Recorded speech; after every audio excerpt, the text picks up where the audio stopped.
Dear future generations, I think I speak for the rest of us when I say, sorry. Sorry we left you with our mess of a planet. Sorry that we were too caught up in our own doings to do something. Sorry we listened to people who made excuses to do nothing. I hope you forgive us. We just didn't realize how special the earth was. Like a marriage gone wrong, we didn't know what we had until it was gone. For example, I'm guessing you probably know it as the Amazon desert, right? Well, believe it or not, it was once called the Amazon rainforest, and there were billions of trees there, all of them gorgeous. And oh, you don't know much about trees, do you? Well, let me tell you, trees are amazing. I mean, we literally breathe the air they are creating. They clean up our pollution, our carbon. They store and purify water, give us medicine that cures our diseases, food that feeds us, which is why I'm so sorry to tell you that we burn them down. Cut them down with brutal machines, horrific, at a rate of 40 football fields every minute. That's 50% of all the trees in the world gone in the last 100 years. Why? For this. And that wouldn't make me so sad if it weren't so many pictures of leaves on it. You know, when I was a child, I read how the Native Americans had such consideration for the planet that they felt responsible for how they left the land for the next 7 generations. Which brings me great sorrow, because most of us today don't even care about tomorrow.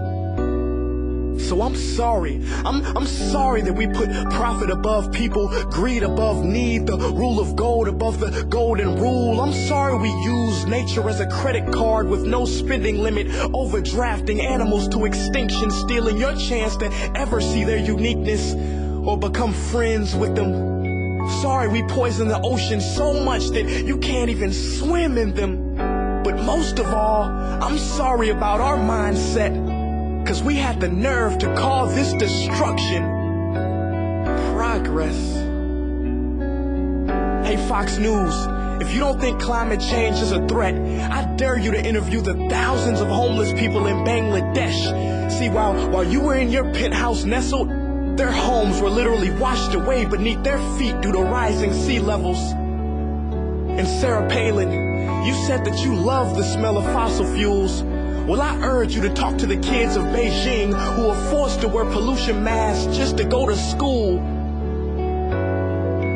See, you can ignore this, but the thing about truth is, it can be denied, not avoided. So I'm sorry, future generations. I'm sorry that our footprint became a sinkhole and not a garden. I'm sorry that we paid so much attention to ISIS and very little to how fast the ice is melting in the Arctic. I'm sorry we doomed you, and I'm sorry we couldn't find another planet in time to move to. You know what? Cut the beat. I'm not sorry. This future, I do not accept it, because an error does not become a mistake until you refuse to correct it. We can redirect this. How?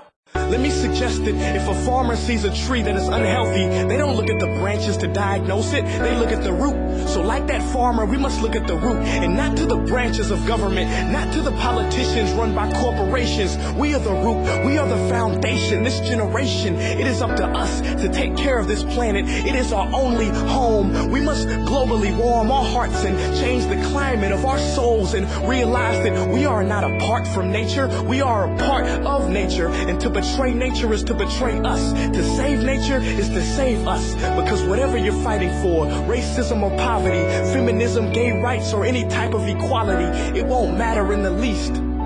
Because if we don't all work together to save the environment, we will be equally extinct.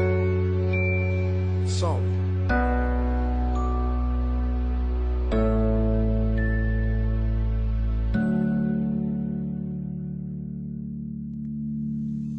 Hey guys, for the past several weeks, I've been here in Africa, the heart of Africa, witnessing the horrific destruction of the rainforest, which inspired me to write this piece. Why are forests being destroyed at such an enormous rate? For this. Today we live in a world where destroying trees makes you money. So what can we, normal people, do about it? One way to directly fight the destruction is to stand for trees. By standing for trees, not only can you save the lives of trees, help forest communities, and protect the rights of animals to live in their homes, but you will also balance the amount of pollution that you yourself give off with your everyday activities, making you a part of the solution and not the problem. This is the option that I chose. But whatever way that you choose to stand for trees, do it. Because a wise man once said, when the rivers are all dried up and the trees cut down, man will then realize that he will not be able to eat money.